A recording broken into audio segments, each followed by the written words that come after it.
Time table का इदां का वो कर गया राजा वड़िंग भी, वो आंदा रोडवेज वाले ही टाइम टेबल बनाउणगे।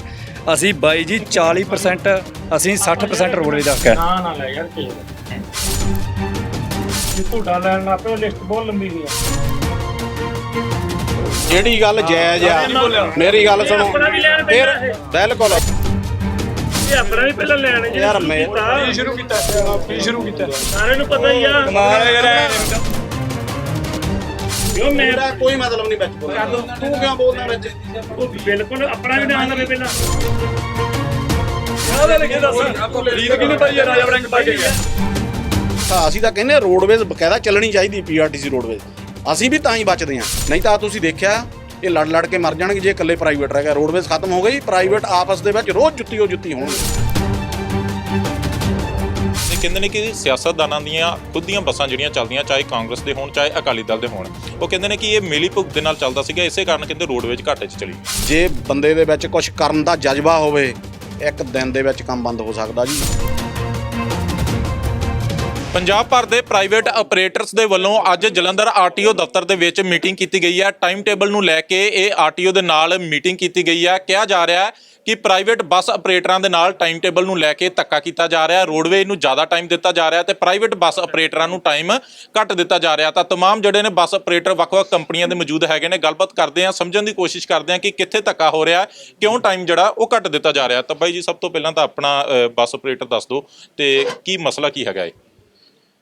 ਐਕਚੁਅਲੀ ਅੱਜ ਜਲੰਧਰ ਆਰਟੀਏ ਦਫ਼ਤਰ ਵਿਖੇ ਕੁਛ ਟਾਈਮ ਟੇਬਲਾਂ ਦੀ ਮੀਟਿੰਗ ਸੀ, ਜਿੱਦਾਂ ਜਲੰਧਰ ਪਠਾਨਕੋਟ, ਜਲੰਧਰ ਬਟਾਲਾ, ਜਲੰਧਰ ਹੁਸ਼ਿਆਰਪੁਰ।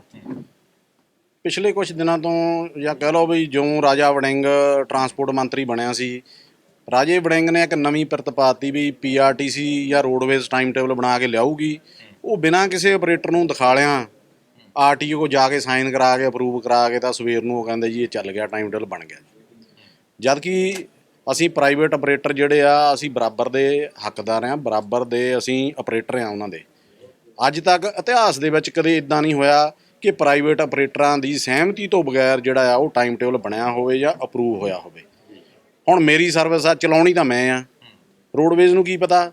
ਇੱਕ ਡੀਪੂ ਨੇ ਟਾਈਮ ਟੇਬਲ ਜਿੱਦਾਂ ਪਠਾਨਕੋਟ ਤੋਂ ਜਲੰਧਰ ਤੱਕ ਬਣਾਤਾ। ਜੇ ਕਿਸੇ ਦੀ ਗੱਡੀ ਗਾਂਹ ਪਟਿਆਲੇ ਜਾਣੀ ਆ, ਉਹਨੂੰ ਇਹ ਤਾਂ ਪਤਾ ਹੀ ਨਹੀਂ ਹੈਗਾ ਜਲੰਧਰੋਂ ਪਟਿਆਲੇ ਨੂੰ ਉਹ ਕਿੰਨੇ ਵਜੇ ਚੱਲਣੀ ਆ।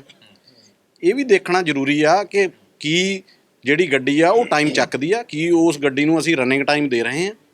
ਜਦ ਕਿ ਇਹ ਗੱਲ ਜਿਹੜੀ ਆ, ਇਹ ਇੱਕ ਪ੍ਰਾਈਵੇਟ ਆਪਰੇਟਰ ਜਿਹਦੀ ਸਰਵਿਸ ਆ ਉਹ ਉਹੀ ਦੱਸ ਸਕਦਾ ਕਿ ਮੇਰੀ ਗੱਡੀ ਟਾਈਮ ਚੱਕਦੀ ਆ ਕਿ ਨਹੀਂ ਚੱਕਦੀ। ਜਾਣੀ ਕਿ ਟਾਈਮ ਟੇਬਲ ਧੱਕੇ ਦੇ ਨਾਲ ਥੋਪੇ ਜਾ ਰਹੇ ਤੁਹਾਡੀ ਸਹਿਮਤੀ ਤੋਂ ਬਿਨਾਂ। ਬਿਲਕੁਲ ਟਾਈਮ ਟੇਬਲ ਧੱਕੇ ਨਾਲ ਥੋਪੇ ਜਾ ਰਹੇ ਆ। ਔਰ ਜਿਹੜਾ ਸਰਕਾਰ ਦੇ ਵਿੱਚ ਇੱਕ ਆਮ ਲੋਕਾਂ ਦੇ ਵਿੱਚ ਇਹ ਬਣਾਤਾ, ਮਤਲਬ ਜਿਹੜੇ ਲੀਡਰ ਆ ਉਹਨਾਂ ਨੇ ਆਪਣੀ ਲੀਡਰੀ ਚਮਕਾਉਣ ਲਈ ਇਹ ਕਹਿ ਦਿੱਤਾ ਜੀ ਇਹ ਮਾਫੀਆ ਆ। ਮੈਂ ਇਹ ਦੱਸਣਾ ਚਾਹੁੰਦਾ ਕਿ ਜਿਹੜੇ ਆ ਪ੍ਰਾਈਵੇਟ ਆਪਰੇਟਰ ਜਿੰਨੇ ਖੜ੍ਹੇ ਆ, ਅਸੀਂ ਸਰਕਾਰ ਦੇ ਕਮਾਊ ਪੁੱਤ ਹਾਂ, ਅਸੀਂ ਮਾਫੀਆ ਨਹੀਂ ਹੈ।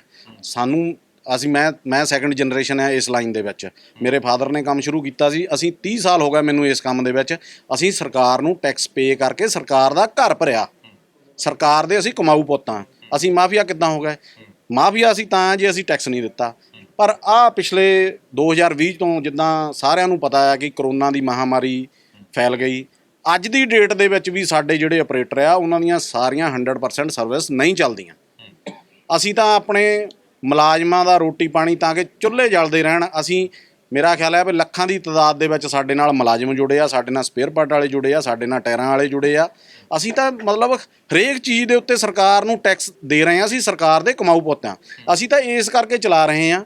ਔਰ ਜੇ ਅੱਜ ਸਾਨੂੰ ਲੋੜ ਪੈ ਗਈ, 30 ਸਾਲ ਅਸੀਂ ਸਰਕਾਰ ਦਾ ਘਰ ਭਰਿਆ, 30 ਸਾਲ ਕੀ ਵਿੱਚ ਆਪਰੇਟਰ ਸਾਡੇ ਇੱਦਾਂ ਦੇ ਵੀ ਆ ਜਿਹੜੇ ਮਤਲਬ 47 ਤੋਂ ਪਹਿਲਾਂ ਦੇ ਆ, ਉਹਨਾਂ ਨੇ ਅੱਜ ਤੱਕ ਜਿੱਦਾਂ ਵੀ ਸਰਕਾਰ ਨੇ ਪਾਲਿਸੀ ਬਣਾਈ ਆ ਉਹਨਾਂ ਨੇ ਟੈਕਸ ਪੇ ਕੀਤਾ ਆ। ਤਾਂ ਜੇ ਅੱਜ ਸਾਨੂੰ ਲੋੜ ਪੈ ਗਈ, ਅਸੀਂ ਸਰਕਾਰ ਨੂੰ ਇਹ ਕਹਿੰਦੇ ਆ ਕਿ ਸਾਡਾ ਟੈਕਸ ਮਾਫ ਕਰ ਦਿਓ, ਸਾਡੇ ਬੱਸੋਂ ਬਾਹਰ ਆ। ਜਦੋਂ ਡੀਜ਼ਲ 60 ਰੁਪਏ ਲੀਟਰ ਸੀ ਉਦੋਂ ਵੀ ਕਿਰਾਇਆ ਇਹੀ ਸੀਗਾ, ਅੱਜ 93 ਰੁਪਏ 50 ਪੈਸੇ ਦੇ ਨੇੜੇ ਡੀਜ਼ਲ ਆ। ਅਸੀਂ ਅੱਜ ਵੀ ਅਸੀਂ ਕਿਰਾਇਆ ਵਧਾਉਣ ਨੂੰ ਨਹੀਂ ਕਹਿੰਦੇ, ਅਸੀਂ ਇਹ ਕਹਿੰਦੇ ਵੀ ਸਾਨੂੰ ਕਿਸੇ ਹੋਰ ਪਾਸਿਓਂ ਰਿਲੀਫ ਦੇ ਦਿਓ ਤਾਂ ਕਿ ਪਬਲਿਕ ਜਿਹੜੀ ਆ ਉਹ ਅੱਗੇ ਹੀ ਮਰੀ ਪਈ ਆ। ਲੋਕ ਜਿਹੜੇ ਆ ਉਹ ਵੱਧ ਕਿਰਾਇਆ ਨਹੀਂ ਖਰਚ ਸਕਦੇ।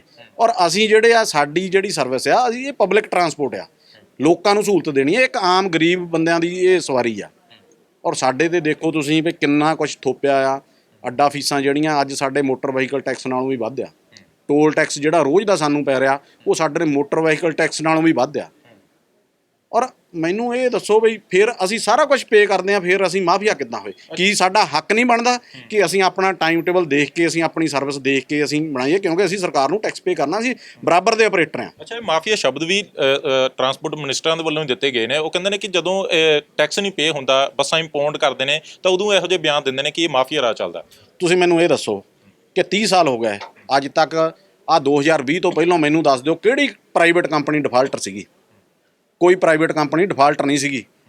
ਅੱਜ ਮਜਬੂਰੀ ਆ, ਲੱਖ ਲੱਖ ਰੁਪਈਆ ਗੱਡੀ ਦੀ ਇੰਸ਼ੋਰੈਂਸ ਆ। ਸਾਡੇ ਅੱਜ ਵੀ ਆਪਰੇਟਰ ਜਿਹੜੇ ਹੈਗੇ ਆ 25-25 30% ਗੱਡੀਆਂ ਉਹਨਾਂ ਦੀਆਂ ਖੜੀਆਂ, ਕਿਉਂਕਿ ਕਰੋਨਾ ਤੋਂ ਬਾਅਦ ਸਾਡੇ ਤੋਂ ਇੰਸ਼ੋਰੈਂਸ ਕਰਾ ਕੇ ਗੱਡੀਆਂ ਰੋਡ 'ਤੇ ਹੀ ਨਹੀਂ ਲਿਆ ਹੋਈਆਂ। ਸਾਡੀ ਮਜਬੂਰੀ ਆ, ਅਸੀਂ ਆਪਣੇ ਮੁਲਾਜ਼ਮਾਂ ਲਈ ਲੱਗੇ ਹੋਏ ਆ। ਇਸ ਕਰਕੇ ਜਿਹੜੇ ਲੀਡਰ ਆ, ਕੋਈ ਵੀ ਸਿਆਸੀ ਪਾਰਟੀ ਆ, ਉਹ ਤਾਂ ਸਿਰਫ ਲੋਕਾਂ ਨੂੰ, ਜਿਹੜੇ ਪਿੰਡਾਂ ਦੇ ਵਿੱਚ ਜਾਂ ਸ਼ਹਿਰਾਂ ਦੇ ਵਿੱਚ ਆਮ ਲੋਕ ਆ ਜਿਨ੍ਹਾਂ ਨੂੰ ਟਰਾਂਸਪੋਰਟ ਇੰਡਸਟਰੀ ਦੀ ਨੌਲੇਜ ਨਹੀਂ ਹੈ, ਉਹ ਬਸ ਉਹਨਾਂ ਨੂੰ ਭਰਮਾਉਣ ਲਈ ਕਹਿ ਦਿੰਦੇ ਮਾਫੀਆ, ਇਹ ਮਾਫੀਆ ਜੀ। ਜੇ ਮਾਫੀਆ ਤਾਂ ਬੰਦ ਕਰ ਦਿਓ ਫੜ ਕੇ। ਅਸੀਂ ਕਦੋਂ ਕਹਿੰਦੇ ਆ? ਅਸੀਂ ਤਾਂ ਕਹਿੰਦੇ ਆ ਵੀ ਮਾਫੀਆ ਅਸੀਂ ਨਹੀਂ ਹੈਗੇ। ਮਾਫੀਆ ਉਹ ਆ ਜਿਨ੍ਹਾਂ ਨੇ ਟਾਈਮ ਟੇਬਲਾਂ ਦੇ ਵਿੱਚ ਆਪਣੇ ਟਾਈਮ ਵੱਧ ਪਾਏ ਆ। ਅੱਜ ਕੈਲਕੂਲੇਟ ਕਰਕੇ ਦੇਖ ਲਓ, ਰੋਡਵੇਜ਼ ਦੇ ਹਰੇਕ ਟਾਈਮ ਟੇਬਲ ਦੇ ਵਿੱਚ ਟਾਈਮ ਵੱਧ ਹੋਣਗੇ। ਅਸੀਂ ਤਾਂ ਕਹਿੰਦੇ ਆ, ਅਸੀਂ ਪ੍ਰਾਈਵੇਟ ਆਪਰੇਟਰ ਐਫੀਡੈਵਿਟ ਦੇਣ ਨੂੰ ਤਿਆਰ ਆ ਕਿ ਸਾਡੀ ਕੋਈ ਫਾਲਤੂ ਸਰਵਿਸ ਨਹੀਂ, ਤੇ ਰੋਡਵੇਜ਼ ਵਾਲਾ GMB ਐਫੀਡੈਵਿਟ ਦੇਵੇ ਕਿ ਮੈਂ ਕੋਈ ਫਾਲਤੂ ਸਰਵਿਸ ਨਹੀਂ ਪਾਈ। ਔਰ ਜਿਹੜਾ ਗਲਤ ਐਫੀਡੈਵਿਟ ਦਿੰਦਾ, ਅਸੀਂ ਕਹਿੰਦੇ ਉੱਤੇ ਪਰਚਾ ਦਰਜ ਹੋਣਾ ਚਾਹੀਦਾ। ਪਰਚਾ ਦਰਜ ਹੋਵੇ ਤਾਂ ਕਿ ਪਤਾ ਲੱਗ ਜਾਵੇ ਮਾਫੀਆ ਕੌਣ ਆ। ਮਾਫੀਆ ਉਹ ਆ ਜਿਹੜੇ ਨਜਾਇਜ਼ ਟਾਈਮ ਟੇਬਲ ਦੇ ਵਿੱਚ ਟਾਈਮ ਪਾਉਂਦੇ ਆ। ਜਿਹੜੇ ਅਫਸਰ ਆ, ਅਫਸਰਾਂ ਦਾ ਫਰਜ਼ ਬਣਦਾ ਇਹ ਦੇਖਣਾ। RTA ਦੀ ਡਿਊਟੀ ਬਣਦੀ ਆ ਟਾਈਮ ਟੇਬਲ ਨੂੰ ਬਣਾਉਣਾ, ਫਰੇਮ ਕਰਨਾ। ਰੋਡਵੇਜ਼ ਨੇ ਸਿਰਫ ਪ੍ਰਪੋਜ਼ ਕਰਨਾ। ਔਰ RTA ਦੀ ਡਿਊਟੀ ਬਣਦੀ ਆ ਕਿ ਪ੍ਰਾਈਵੇਟ ਆਪਰੇਟਰਾਂ ਦੀ ਇਕੱਲੇ ਦੀ ਸਹਿਮਤੀ ਲਈ ਜਾਵੇ ਉੱਤੇ। ਜਿਹਦੀ ਜੈਨੂਅਨ ਪ੍ਰੋਬਲਮ ਬਣਦੀ ਆ ਉਹਨੂੰ ਦੂਰ ਕੀਤਾ ਜਾਵੇ। ਜੇ ਕੋਈ ਉੱਦਾਂ ਹੀ ਰੌਲਾ ਪਾਉਂਦਾ, ਬੇਸ਼ੱਕ ਦੀ ਉਹ ਪ੍ਰਾਈਵੇਟ ਆ ਚਾਹੇ ਉਹ ਰੋਡਵੇਜ਼ ਵਾਲਾ ਆ, ਉਹਦੀ ਸੁਣੀ ਨਾ ਜਾਵੇ, ਕਿਉਂਕਿ ਕੰਪੀਟੈਂਟ ਅਥਾਰਟੀ ਜਿਹੜੀ ਆ ਉਹ RTA ਆ। ਪ੍ਰਪੋਜ਼ ਅਸੀਂ ਪ੍ਰਾਈਵੇਟ ਵਾਲੇ ਵੀ ਕਰ ਸਕਦੇ ਹਾਂ ਟਾਈਮ ਟੇਬਲ, ਇਹ RTA ਦੀ ਮਰਜ਼ੀ ਆ। ਕਿਸ ਤਰੀਕੇ ਦੇ ਨਾਲ ਰੱਖਣਾ। ਅੱਛਾ ਬਾਈ, ਇਹ ਬਦਲਾਅ ਆਇਆ ਕਦੋਂ? ਨਵੀਂ ਸਰਕਾਰ ਦੇ ਵਿੱਚ ਬਦਲਾਅ ਆਇਆ ਕਿ ਜਾਂ ਰਾਜਾ ਵੜਿੰਗ ਹੋਣਾ ਦੇ ਵੱਲੋਂ ਜਿਹੜੀ ਕੁਝ ਸੰਸ਼ੋਧਨ ਜਿਹੜੇ ਕੀਤੇ ਗਏ ਨੇ ਉਹਦੇ ਕਾਰਨ ਇਹ ਬਦਲਾਅ ਆਇਆ ਸਾਰਾ? ਇਹ ਰਾਜਾ ਵੜਿੰਗ ਕਰਕੇ ਹੋਇਆ ਜੀ ਸਾਰਾ। ਪੰਗੇ ਤਾਂ ਉਹ ਪਾ ਕੇ ਗਿਆ, ਪਹਿਲਾਂ ਕੈਪਟਨ ਪਾ ਗਿਆ ਜੀ ਪੰਗੇ, ਬੁੜੀਆਂ ਫਰੀ ਕਰਤੀਆਂ, ਸਾਨੂੰ ਤਾਂ ਪ੍ਰਾਈਵੇਟ ਵਾਲਿਆਂ ਨੂੰ ਜਮਾਂ ਹੀ ਮਾਰ ਗਿਆ ਜੀ। ਅਸੀਂ ਹੁਣ ਆਧਾਰ ਕਾਰਡ ਕਰਕੇ ਹੋਇਆ ਜਿਹੜਾ ਕੰਮ ਹੋਇਆ ਉਹ ਤਾਂ ਹੋਇਆ, ਚਲੋ ਜਿਹੜਾ ਹੋਣਾ ਸੀ ਹੋ ਗਿਆ। ਟਾਈਮ ਟੇਬਲ ਦਾ ਉਹ ਇੱਦਾਂ ਦਾ ਉਹ ਕਰ ਗਿਆ ਰਾਜਾ ਵੜਿੰਗ ਵੀ, ਉਹ ਆਂਦਾ ਰੋਡਵੇਜ਼ ਵਾਲੇ ਹੀ ਟਾਈਮ ਟੇਬਲ ਬਣਾਉਣਗੇ। ਅਸੀਂ ਬਾਈ ਜੀ 40%, ਅਸੀਂ 60% ਰੋਡਵੇਜ਼ ਦਾ ਹੱਕ ਹੈ। ਨਾ ਲੈ ਯਾਰ ਕਿਸੇ ਦਾ, ਨਹੀਂ ਨਾ ਲੈ ਕਿਸੇ ਦਾ। ਜੇ ਤੁਹਾਡਾ ਲੈਣ ਲੱਗ ਪਏ ਲਿਸਟ ਬਹੁਤ ਲੰਬੀ ਹੋ ਜਾਣੀ। ਇੱਕ ਦੂਜੇ ਦਾ ਨਾਂ ਹੀ ਲੈਣਾ ਕਿਸੇ ਦਾ ਉਦਾਂ ਗੱਲ ਕਰੋ ਬਾਈ ਯਾਰ, ਚੁੱਪ ਕਰ ਨਾ ਹੀ ਲੈਣਾ ਭਾਈ ਕਿਸੇ ਦਾ ਲਾਓ ਨਾ ਯਾਰ। ਸਾਡੇ ਯਾਰ ਦੇਖੋ ਗੱਲ ਇੱਕ ਇਹ ਆ ਆਪਣੇ ਬੱਬੀ ਜੀ, ਜੇ ਇੱਕ ਮਿੰਟ ਮੇਰੀ ਗੱਲ ਸੁਣੋ। ਜਿਹੜੀ ਗੱਲ ਸਹੀ ਆ, ਜਿਹੜੀ ਗੱਲ ਜਾਇਜ਼ ਆ, ਮੇਰੀ ਗੱਲ ਸੁਣੋ ਫਿਰ। ਬਿਲਕੁਲ ਮੇਰੀ ਗੱਲ ਮੈਂ ਮੰਨਦਾ ਇਹ ਆਪਣਾ ਵੀ ਪਹਿਲਾਂ ਲੈਣ ਯਾਰ, ਮੈਂ ਸ਼ੁਰੂ ਕੀਤਾ ਸਾਰਿਆਂ ਨੂੰ ਪਤਾ ਹੀ ਆ। ਭਾਈ ਮੁੱਦੇ ਤੇ ਆ ਜਾਓ, ਠੀਕ ਹੈ ਕੈਮਰੇ ਮੂਰੇ ਠੀਕ ਹੈ ਚਲੋ ਠੀਕ ਹੈ ਬਾਈ ਜੀ, ਬਾਈ ਠੀਕ ਹੈ। ਤੇਰਾ ਵਿੱਚ ਬੋਲਣ ਦਾ ਕੋਈ ਮਤਲਬ ਨਹੀਂ। ਮੇਰਾ ਕੋਈ ਮਤਲਬ ਨਹੀਂ ਵਿੱਚ ਬੋਲਣ ਦਾ। ਤੂੰ ਕਿਉਂ ਬੋਲਦਾ ਵਿੱਚ? ਬਿਲਕੁਲ ਆਪਣਾ ਵੀ ਨਾਮ ਲਵੇ ਪਹਿਲਾਂ। ਉਹਨਾਂ ਨੇ ਲਿਖਿਆ ਲਿਖੇ ਦੱਸ ਰੀਤ ਕਿਹਨੇ ਪਾਈ ਹੈ? ਰਾਜਾ ਵੜਿੰਗ ਪਾ ਕੇ ਗਿਆ। ਆਪਾਂ ਨਾ ਲੈਣਾ ਸਿੱਧਾ ਤੁਸੀਂ ਜਿਹੜਾ ਬਦਬਲ ਦੀ ਗੱਲ ਕਰੋ ਹਨਾ। ਅਸੀਂ ਹੋਰ ਕਿਹਦਾ ਨਾਲ ਆ? ਅਸੀਂ ਉਹੀ ਲਿਆ ਜਿਹੜਾ ਰੀਤ ਪਾ ਕੇ ਗਿਆ। ਹਾਂ ਦੱਸ। ਇਹ ਰੇਸ਼ੋ ਕੀ ਹੁੰਦੀ ਹੈ ਸਰਕਾਰੀ ਰੋਡਵੇਜ਼ ਦੀ ਤੇ ਪ੍ਰਾਈਵੇਟ ਦੀ? ਰੇਸ਼ੋ ਜਿਹੜੀ ਹੈਗੀ ਆ ਜੀ, ਜੋ ਪਾਲਿਸੀ ਆ, ਪਾਲਿਸੀ ਦੇ ਮੁਤਾਬਕ ਇਸ ਵੇਲੇ ਜਿਹੜਾ ਨੈਸ਼ਨਲ ਹਾਈਵੇ ਆ ਉਹ 50-50 ਆ। 50% ਰੋਡਵੇਜ਼ ਔਰ 50% ਜਿਹੜੀ ਆ ਉਹ ਪ੍ਰਾਈਵੇਟ। ਅਸੀਂ ਤਾਂ ਇਹ ਕਹਿੰਦੇ ਆ ਵੀ ਜੇ ਰੋਡਵੇਜ਼ ਕੋਲੇ 5 ਮਿੰਟ ਆ ਤੇ ਪ੍ਰਾਈਵੇਟ ਕੋਲ ਵੀ 5 ਮਿੰਟ ਹੋਣੇ ਚਾਹੀਦੇ ਆ। ਠੀਕ ਆ, ਇਹਦਾ ਮਤਲਬ ਇਹ ਨਹੀਂ ਹੈ ਕਿ ਰੋਡਵੇਜ਼ ਆਪ 10-10 ਮਿੰਟ ਲਵੇ ਤਾਂ ਪ੍ਰਾਈਵੇਟ ਨੂੰ 3 ਦੇਵੇ, ਕਿਉਂਕਿ ਅਸੀਂ ਵੀ ਟੈਕਸ ਪੇ ਕਰਨਾ ਆ। ਔਰ ਜਿਹੜਾ ਐਕਟ ਆ, ਐਕਟ ਦੇ ਵਿੱਚ ਇਹ ਵੀ ਹੈਗਾ ਆ ਕਿ 5 ਮਿੰਟ ਤੋਂ ਘੱਟ ਅਸੀਂ ਕਿਸੇ ਗੱਡੀ ਨੂੰ ਕਿਸੇ ਵੀ ਅੱਡੇ ਦੇ ਉੱਤੇ ਟਾਈਮ ਨਹੀਂ ਦੇਣਾ। ਜਦ ਕਿ ਟਾਈਮ ਟੇਬਲ ਤੁਸੀਂ ਕੱਢ ਕੇ ਦੇਖ ਲਓ, 3-3 ਮਿੰਟ 2-2 ਮਿੰਟ ਵੀ ਹੈਗੇ ਆ।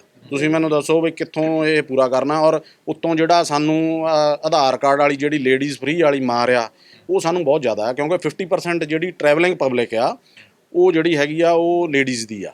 ਅਸੀਂ ਤਾਂ ਸਰਕਾਰ ਨੂੰ ਪਹਿਲਾਂ ਵੀ ਅਸੀਂ ਕਹਿ ਕੇ ਆਏ ਹਾਂ ਕਿ ਜਿਹੜੀਆਂ ਵਰਕਿੰਗ ਲੇਡੀਜ਼ ਹੈਗੀਆਂ, ਜਿਹੜੀਆਂ ਨੌਕਰੀ ਕਰਦੀ, ਜਿਹੜੀ ਲੱਖ ਰੁਪਈਆ ਤਨਖਾਹ ਲੈਂਦੀ ਆ, ਉਹਨੂੰ ਫ੍ਰੀ ਵਾਲੀ ਫੈਸਿਲਿਟੀ ਕਿਉਂ?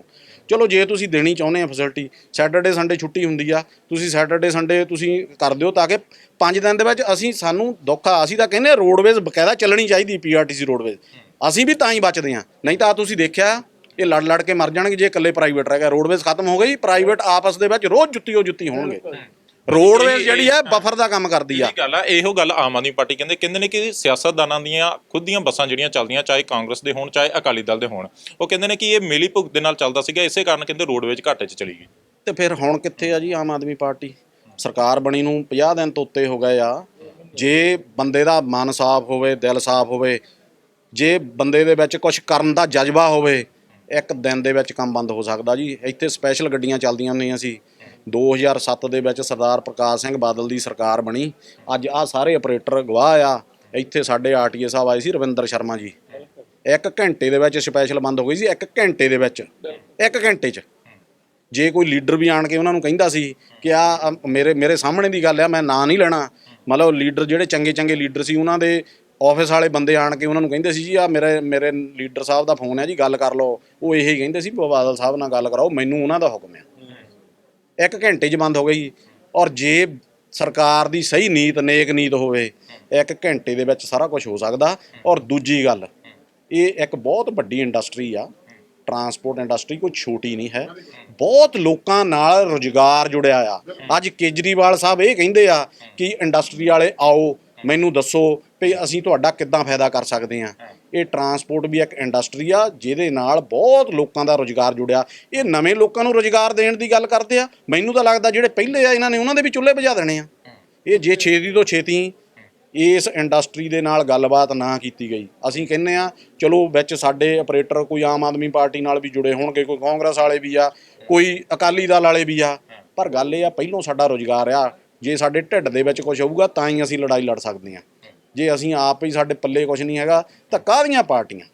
ਇਸ ਕਰਕੇ ਮੈਂ ਕਹਿੰਦਾ ਜਿਹੜੇ ਕੋਈ ਆਮ ਆਦਮੀ ਪਾਰਟੀ ਵਾਲਾ ਸਾਡਾ ਆਪਰੇਟਰ ਹੈਗਾ, ਚਾਹੇ ਉਹ ਮੀਟਿੰਗ ਕਰਿਆ ਵੇ, ਸਾਨੂੰ ਤਾਂ ਸਾਡੇ ਆਪਰੇਟਰਾਂ ਦਾ ਫਾਇਦਾ ਹੋਣਾ ਚਾਹੀਦਾ, ਚਾਹੇ ਜਿੱਦਾਂ ਮਰਜ਼ੀ ਹੋਵੇ। ਅੱਛਾ, ਅਖੀਰ ਦੇ ਵਿੱਚ ਛੋਟ ਦੇ ਵਿੱਚ ਦੱਸ ਦਿਓ ਕਿ ਇਹ ਕਿਹਦੇ ਵੱਲੋਂ ਹੁਣ ਕਰਵਾਇਆ ਜਾ ਰਿਹਾ? ਹੁਣ ਤਾਂ ਟਰਾਂਸਪੋਰਟ ਮਿਨਿਸਟਰ ਬਦਲ ਗਏ, ਹੁਣ ਤਾਂ ਆਮ ਆਦਮੀ ਪਾਰਟੀ ਦੀ ਸਰਕਾਰ ਆ ਗਈ, ਲਾਲਜੀਤ ਭੁੱਲਰ ਹੈਗੇ ਨੇ, ਉਹਨਾਂ ਦੇ ਵੱਲੋਂ ਇਹ ਸਿਸਟਮ ਚਲਵਾਇਆ ਜਾ ਰਿਹਾ ਹੁਣ? ਨਹੀਂ, ਮੇਰਾ ਖਿਆਲ ਆ ਕਿ ਐਕਚੁਅਲੀ ਗੱਲ ਇਹ ਆ ਵੀ ਐਕਸਪੀਰੀਅੰਸ ਦੀ ਗੱਲ ਆ ਜੀ। ਲਾਲਜੀਤ ਭੁੱਲਰ ਹੁਣੀ ਦੇਖੋ, ਗੱਲ ਇਹ ਆ ਬਈ ਕੋਈ ਐਕਸਪੀਰੀਅੰਸ ਦੀ ਵੀ ਗੱਲ ਹੁੰਦੀ ਆ। ਲਾਲਜੀਤ ਭੁੱਲਰ ਮੈਨੂੰ ਨਹੀਂ ਪਤਾ, ਮੈਨੂੰ ਲੱਗਦਾ ਵੀ ਜਾਂ ਤਾਂ ਉਹਨਾਂ ਕੋਲੇ ਇੰਨੀ ਪਾਵਰ ਨਹੀਂ ਹੈਗੀ ਪਈ ਉਹ ਦਫ਼ਤਰ ਦੇ ਵਿੱਚ ਬੈਠ ਕੇ ਆਪਣਾ ਅਫਸਰਾਂ ਨੂੰ ਹੁਕਮ ਦੇ ਸਕਣ ਕਿ ਆਹ ਜਿਹੜਾ ਪ੍ਰੋਪਰ ਕੰਮ ਹੋਣਾ ਚਾਹੀਦਾ ਆ। ਠੀਕ ਹੈ ਨਾ? ਇਹ ਇੱਕ ਮਤਲਬ ਬੰਦੇ ਨੂੰ ਦ੍ਰਿੜ ਜਿਹੜਾ ਇਰਾਦਾ ਪੱਕਾ ਹੋਣਾ ਚਾਹੀਦਾ ਵੀ ਮੈਂ ਆਹ ਕੰਮ ਕਰਨਾ ਹੀ ਕਰਨਾ। ਦੇਖੋ ਰੋਡਵੇਜ਼ ਵਾਲੇ ਆਪਣੇ ਜਿਹੜੇ ਆ ਰੋਜ਼ ਜਿੰਦਾਬਾਦ ਮੁਰਦਾਬਾਦ ਹੁੰਦੀ ਆ। ਪ੍ਰਾਈਵੇਟ ਵਾਲੇ ਤਾਂ ਫਿਰ ਸਰਕਾਰ ਦੇ ਨਾਲ ਖੜੇ ਆ, ਇਹ ਤਾਂ ਉਹਨਾਂ ਦੀ ਘੜੇ ਦੀ ਮੱਛੀ ਆ, ਜਦੋਂ ਮਰਜ਼ੀ ਫੜ ਕੇ ਧੌਣ ਮਰੋੜ ਲੈਣ। ਇਸ ਕਰਕੇ ਇਹਨਾਂ ਨੂੰ ਰਿਲੀਫ ਦੇਣੀ ਬਣਦੀ ਆ। ਮਤਲਬ ਜਿਹੜੇ ਖਰਚੇ ਵਧੇ ਆ ਇਹ ਬੈਠ ਕੇ, ਮੈਂ ਤਾਂ ਇਹ ਉਹਨਾਂ ਨੂੰ ਸੁਝਾਅ ਵੀ ਦੇ ਕੇ ਆਇਆ ਕਿ ਇੱਕ ਤੁਸੀਂ ਕਮੇਟੀ ਬਣਾਓ, ਉਹਦੇ ਵਿੱਚ ਆਪਣੇ ਸਰਕਾਰੀ ਅਫਸਰ ਪਾਓ, ਉਹਦੇ ਵਿੱਚ ਤੁਸੀਂ ਰੋਡਵੇਜ਼ ਵਾਲੇ ਪਾਓ, ਉਹਦੇ ਵਿੱਚ ਪ੍ਰਾਈਵੇਟ ਆਪਰੇਟਰਾਂ ਦੇ ਨੁਮਾਇੰਦੇ ਪਾਓ, ਤਾਂ ਕਿ ਇੱਕ ਰਲ ਕੇ ਕੋਈ ਨਾ ਕੋਈ ਇਹਦਾ ਹੱਲ ਨਿਕਲ ਸਕੇ, ਜਿਹਦੇ ਨਾਲ ਸਾਰਿਆਂ ਨੂੰ ਫਾਇਦਾ ਹੋ ਸਕੇ। ਇੱਕ ਪੰਜਾਬ ਦੇ ਵਿੱਚ ਵਧੀਆ ਸਰਵਿਸ ਲੋਕਾਂ ਨੂੰ ਸਹੂਲਤ ਮਿਲ ਸਕੇ, ਔਰ ਜਿਹੜੀ ਇਹ ਇੰਡਸਟਰੀ ਆ, ਇੰਡਸਟਰੀ ਡੁੱਬਣੋਂ ਬਚ ਸਕੇ। ਠੀਕ ਹੈ ਜੀ, ਧੰਨਵਾਦ ਗੱਲਬਾਤ ਕਰਨ ਦੇ ਲਈ। ਸੋ ਇਹ ਪ੍ਰਾਈਵੇਟ ਬੱਸ ਆਪਰੇਟਰ ਹੈਗੇ ਨੇ ਜਿਨ੍ਹਾਂ ਦੇ ਵੱਲੋਂ ਅੱਜ ਮੰਗ ਕੀਤੀ ਗਈ ਹੈ RTO ਦਫ਼ਤਰ ਦੇ ਵਿੱਚ ਕਿ ਉਹਨਾਂ ਨੂੰ ਟਾਈਮ ਟੇਬਲ ਜਿਹੜਾ ਦਿੱਤਾ ਜਾਏ। ਕਿਹਾ ਜਾ ਰਿਹਾ ਕਿ ਰੋਡਵੇਜ਼ ਨੂੰ ਵੱਧ ਟਾਈਮ ਦਿੱਤਾ ਜਾ ਰਿਹਾ ਤੇ ਪ੍ਰਾਈਵੇਟ ਬੱਸ ਆਪਰੇਟਰ ਨੂੰ ਘੱਟ ਦਿੱਤਾ ਜਾ ਰਿਹਾ, ਜਿਸ ਕਾਰਨ ਪ੍ਰਾਈਵੇਟ ਬੱਸ ਆਪਰੇਟਰ ਘਾਟੇ ਦੇ ਵਿੱਚ ਜਾ ਰਹੇ ਨੇ। ਕੈਮਰਾਮੈਨ ਅਭੀ ਦੇ ਨਾਲ ਮਨਪ੍ਰੀਤ ਸਿੰਘ ਕਾਲੋਂ, TV ਪੰਜਾਬ, ਜਲੰਧਰ।